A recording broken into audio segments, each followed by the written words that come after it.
जय हिंद दोस्तों, स्वागत है आप सभी का आपके अपने टीएनए सेशन पर, ट्रेंडिंग न्यूज एनालिसिस पर। टीएनए पे हम उन सभी खबरों पे चर्चा करते हैं जो सुर्खियों में बनी होती हैं। और दोस्तों आज 1 अप्रैल है और 1 अप्रैल को एक बहुत ही महत्वपूर्ण खबर है कि आज से 2027 का फाइनेंशियल ईयर स्टार्ट हो रहा है। 1 अप्रैल से हमारा फाइनेंशियल स्टार्ट हो जाता है, तो बहुत सारे बदलाव किए गए हैं। तो ये बदलाव आपकी जेब पर कितने भारी हो सकते हैं वो सब मैं आपको बताने वाला हूं विस्तार से। तो मैं आपको 10 बड़े नियम जो बदले गए हैं वो सब मैं आपको पूरा एक्सप्लेन करूंगा बिल्कुल ही सरल भाषा में। आप 10 मिनट के अंदर आप सारी इंपॉर्टेंट जानकारी जान लेंगे कि एलपीजी महंगा होगा या सस्ता होगा, एटीएम से पैसा निकालना महंगा होगा सस्ता होगा, टैक्स पे क्या असर पड़ेगा, पैन कार्ड बनवाने के लिए अब हमें क्या क्या डॉक्यूमेंट चाहिए होंगे, ऐसे बहुत सारी जो अपडेट्स हैं आपको मैं समझाऊंगा। ट्रेन टिकट हम कैंसिल करेंगे तो उस पर क्या चार्ज लगेगा, ऐसी बहुत सारी महत्वपूर्ण खबरों का विश्लेषण आपको 10 मिनट में मैं आपको देने वाला हूं। शुरुआत करेंगे यहां पे, सबसे पहले हम बात करेंगे फास्टैग की। तो देखिए फास्टैग आप सभी यूज करते हैं, आप जब भी किसी टोल प्लाजा से निकलते हैं तो आपका पैसा कटता है फास्टैग के माध्यम से। तो अब फास्टैग जो है वो महंगा हो गया है दोस्तों। तो आप सभी जो 1 साल का पास लेते थे जिसकी कीमत केवल 3,000 रुपए हुआ करती थी, अब यह बढ़ करके 3,075 रुपए हो गई है। तो फास्टैग आपका एक्सपेंसिव हो गया है। दूसरा एक इंपॉर्टेंट अपडेट है, यहां पर जो टोल प्लाजा था जहां पर आप कैश में भी पेमेंट कर पाते थे, लेकिन अब आप कैश पे पेमेंट नहीं कर पाएंगे, यह पूरी तरीके से खत्म कर दिया गया है। अगर आपको पेमेंट करनी है तो आप फास्टैग के माध्यम से पेमेंट करते हैं, जिसमें आप प्री रिचार्ज करते हैं। आप यूपीआई के माध्यम से पेमेंट कर सकते हैं, आप क्यूआर कोड के जरिए पेमेंट कर सकते हैं। तो यह तरीका होगा आपका पेमेंट करने का। कैश अब टोल प्लाजे पे नहीं चलेगा, ठीक है। आइए जानते हैं दूसरा इंपॉर्टेंट अपडेट। आपने पहला तो जान लिया, दूसरा है पैन कार्ड बनवाने को लेकर के। देखिए पहले पैन कार्ड बनवाना बहुत आसान था, लेकिन अब पैन कार्ड बनवाना आपके लिए कठिन हो जाएगा, क्योंकि पैन कार्ड बनवाने के लिए पहले केवल आप आधार कार्ड देते थे, लेकिन अब आपको इसके साथ और भी एडिशनल डॉक्यूमेंट्स देने पड़ेंगे। आपको इसके साथ वोटर आईडी देना पड़ेगा, या आपको ड्राइविंग लाइसेंस देना पड़ेगा, या 10th की मार्कशीट आपको देनी पड़ेगी। ये सारे अतिरिक्त आपको डॉक्यूमेंट्स देने पड़ेंगे। और आपका पैन कार्ड और आधार कार्ड में नेम सब कुछ एक जैसा होना चाहिए, ताकि फ्रॉड से बचा जा सके, ताकि धोखाधड़ी से बचा जा सके भविष्य में। तो इसलिए सारी चीजें यहां पर एडिशनल डॉक्यूमेंट्स यहां पे मांगे हैं। तीसरा इंपॉर्टेंट अपडेट देखते हैं। देखिए डिजिटल पेमेंट को लेकर के यहां पे बहुत बड़ा अपडेट है। आपको पता है कि साइबर क्राइम कितना तेजी से बढ़ रहा है, जहां पर आपके अकाउंट से पैसे निकाल लिए जाते हैं, ठीक है। बहुत प्रकार के तरीके हैं जिसमें जो हैकर्स होते हैं आपके फोन को हैक करते हैं और वो पैसे निकाल लेते हैं। तो 2 फैक्टर ऑथेंटिकेशन ये क्या करेगा, आपके पेमेंट सिस्टम को और ज्यादा सिक्योर करेगा, सेफ करेगा और रिलायबल करेगा। तो डिजिटल पेमेंट के लिए अब आपको 2 फैक्टर ऑथेंटिकेशन अनिवार्य कर दिया गया है।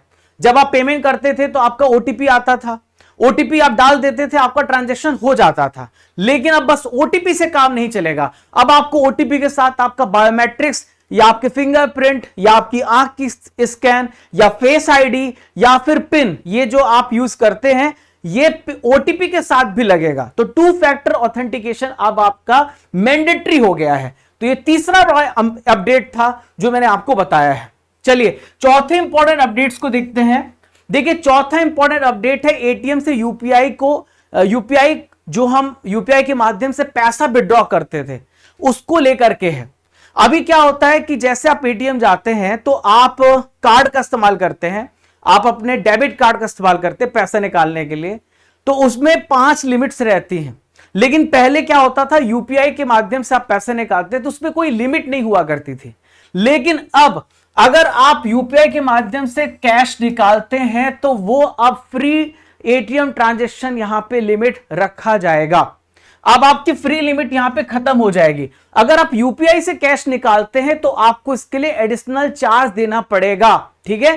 तो ये बड़ा बदलाव हुआ है, ठीक है। पहले ये फ्री था, लेकिन अब इस पे लिमिट है, 5 इस पे लिमिट है।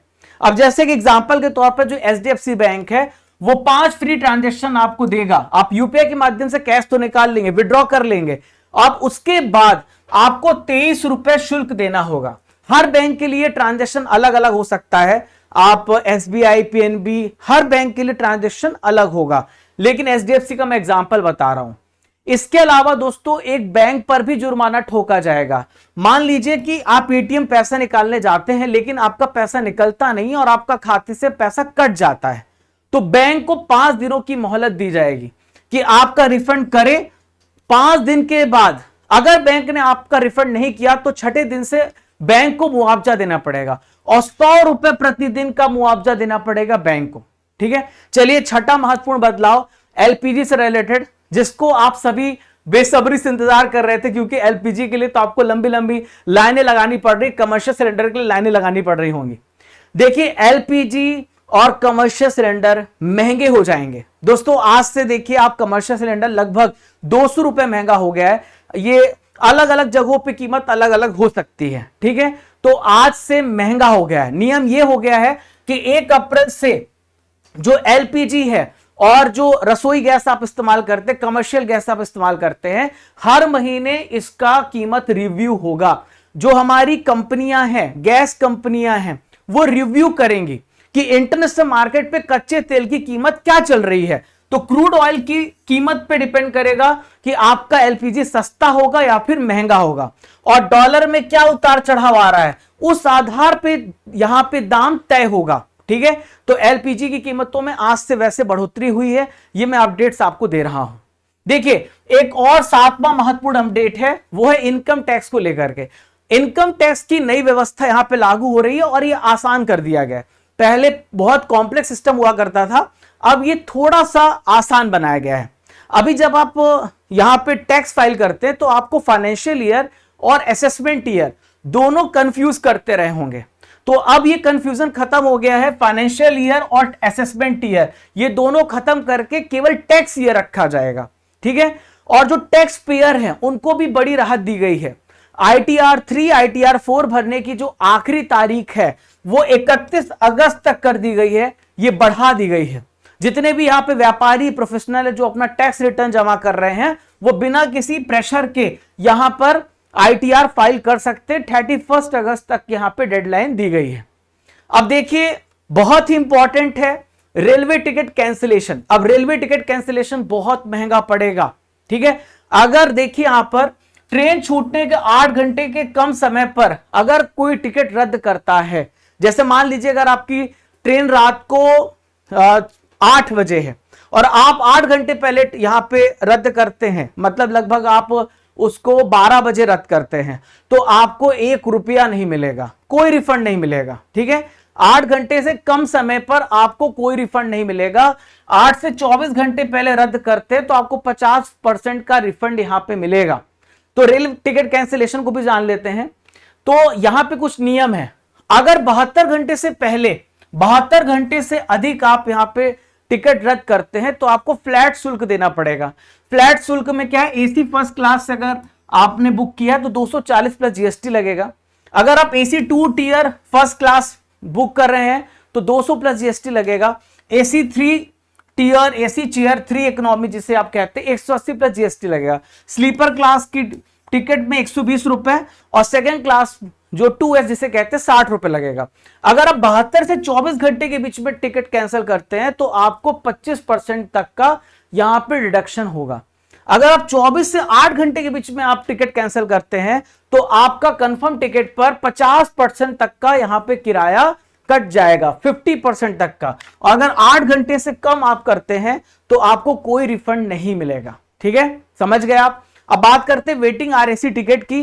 तो अगर आपकी वेटिंग RAC टिकट है तो आप 30 मिनट पहले भी वेटिंग RAC टिकट रद्द करते हैं तो इसमें नॉन AC पे 60 रुपए लगेगा या 60 रुपए प्लस GST AC क्लर्क के शुल्क लगेगा और बाकी पैसा आपके अकाउंट में आ जाएगा। वेटिंग लिस्ट पर टिकट चार्ज बनने का कोई कंफर्म नहीं होता है, वो अपने आप रद्द हो जाती है, आपको पता है। तत्काल टिकट पे कोई आपको रिफंड नहीं मिलेगा अगर वो कंफर्म है। ठीक है, तो तत्काल टिकट पे कोई भी यहां पर आपको नहीं मिलेगा रिलैक्सेशन।